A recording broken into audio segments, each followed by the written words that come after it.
Installing a carrier board.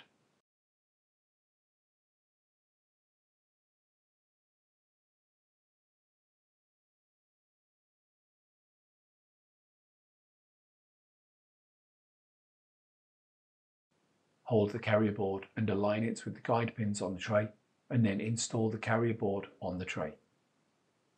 Push the carrier board towards the GPU board to connect it to the GPU board.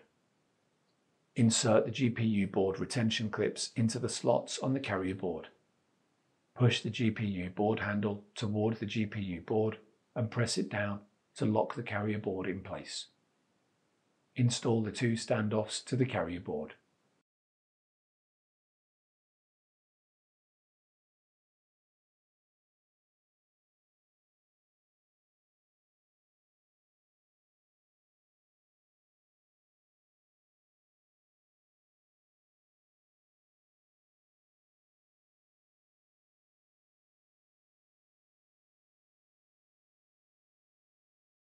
Install the tray cover.